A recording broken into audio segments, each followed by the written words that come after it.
With number 35, we're going to continue looking for critical numbers, intervals of increasing and decreasing, relative mins and max, and using the calculator to verify. Now, with number 35, we should always take a moment to analyze any special features of this function. In number 35, we do have some very important things to take note of there. And first of all, that is, has vertical asymptotes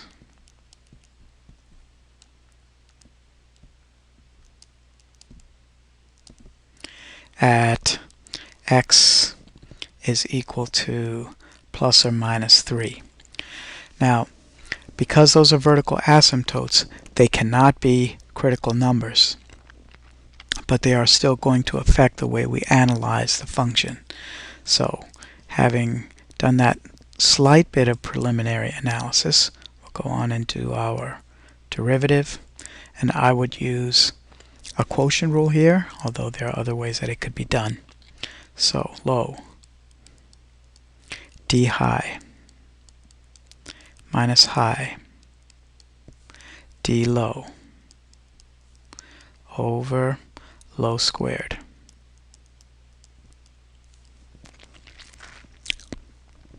Simplifying this, we get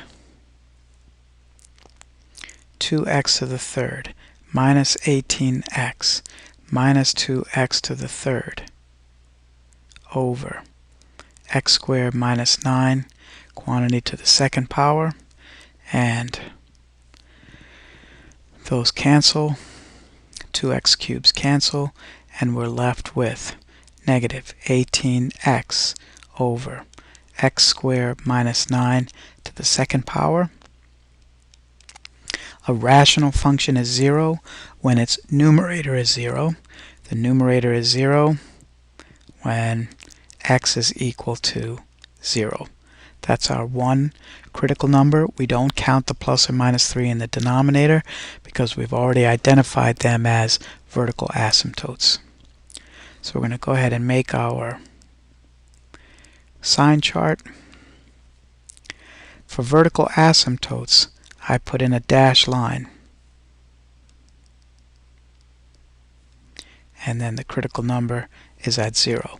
We still need to test on each side of the vertical asymptotes, even though they're not critical numbers.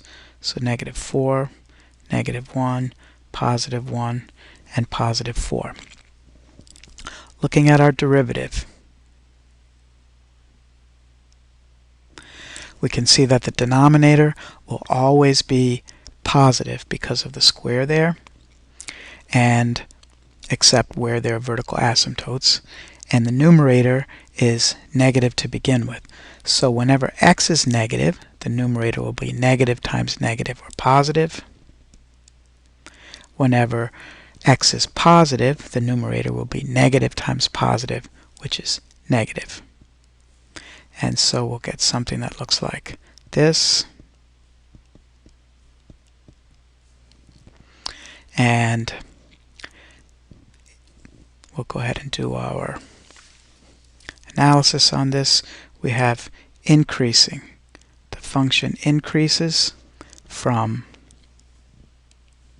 negative infinity to negative 3, and then again from negative 3 to 0. It decreases from 0 to 3, and then again from 3 to infinity. Relative max, because the derivative changes from positive to negative at the critical number 0, then we will have a relative max at x equals 0. We plug that back into the original function, and we will get 0 squared over 0 squared minus 9, which is just 0. And so we're all set. We're just going to bring in the calculator now to double check our results. And we have x squared divided by, whenever the denominator is more than one term, we have to wrap it in parentheses, otherwise we'll get an error there. And so x squared divided by quantity x squared minus 9, we'll zoom standard, and we can see exactly what it was that we had found. I'll take a picture of this and we'll work with it on our workspace. So we said the function was increasing. First of all, these are our vertical asymptotes at -3 and at +3. We said the function was increasing, which it is, from -infinity to -3, and then increasing again from -3 to 0, decreasing from 0 to 3, and then again from 3 to infinity. We have a relative max at 0, 0. And so that's going to do it for number 35.